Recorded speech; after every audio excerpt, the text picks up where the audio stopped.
Hi friends, welcome to my channel. நான் இன்றைக்கி பன்னீர் butter masala செய்ய போகிறேன். வெறுமனே டொமேட்டோ பியூரி மட்டும் தான் வச்சு செய்ய போகிறேன். இதை வந்து நான் தக்காளி முழுகிற மாதிரி வச்சு நல்லா தண்ணியை வந்து நம்ம கொதிக்க வச்சோம்னாக்க நல்லா அந்த கொதித்து அந்த தண்ணியில் கொதிக்கும் பொழுது அந்த தக்காளி மேலே இருக்கிற அந்த ஆடை மட்டும் சுருங்கி வந்துடும். இது பாருங்கள், இந்த மாதிரி வந்துருச்சு. நான் எடுத்துட்டேன்.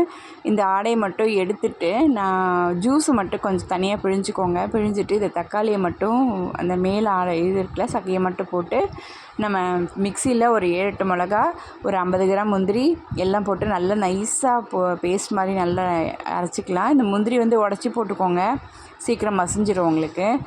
இது பாருங்கள், இன்னும் நல்லா கொஞ்சம் குறைன்னு இருக்காப்புல இருக்குது. திருப்பி நல்லா போட்டு நல்லா ஒரு நைஸாக மிக்சியில் போட்டு அரைச்சிட்டேன். வானலியில் எண்ணெய் விட்டு கடுகு போட்டு இந்த கிரேவியை கொட்டி மிக்சியில் இருக்கிறத கொட்டி பால் விட்டு நான் காஷ்மீரி சில்லி பவுடர் 2 போட்டிருக்கேன். கலர் வருன்றதுக்காக 2 ஸ்பூன் போட்டிருக்கேன்.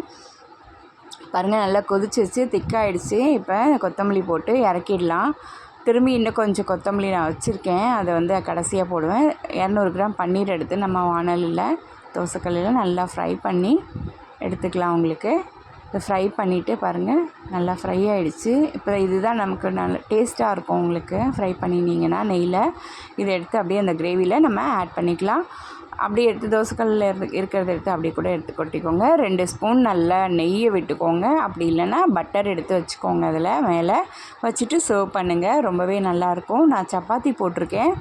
குடமிளகா வந்து முழுசாக நான் வறுத்து வச்சுருக்கேன் எண்ணெயில். சுட இன்னும் பார்த்து ஜாக்கிரதையாக வருங்க. முழுசாகவே போட்டு வறுத்துக்கலாம். அது அப்படியே நல்லா பீசஸாக கட் பண்ணி வச்சுருக்கேன். லெமனும் ஆனியனும் வச்சுருக்கேன் உங்களுக்கு சாலடாக. இப்போ நான் சப்பாத்தி போட்டிருக்கேன். சப்பாத்திக்கு பன்னீர் மசாலா சூப்பராக இருக்கும். நீங்களும் செஞ்சு பாருங்கள். வீட்டில் செஞ்சு சாப்பிடும்போது அதோட சுவை ரொம்பவே நல்லாயிருக்கும். நமக்கு மனசு ஒரு திருப்தியாக நிறையவும் சாப்பிடலாம் வெளியில் சாப்பிட்றத விட. தேங்க்ஸ் ஃபார் வாட்சிங். நம்ம சேனலை சப்ஸ்கிரைப் பண்ணுங்கள், லைக் பண்ணுங்கள்,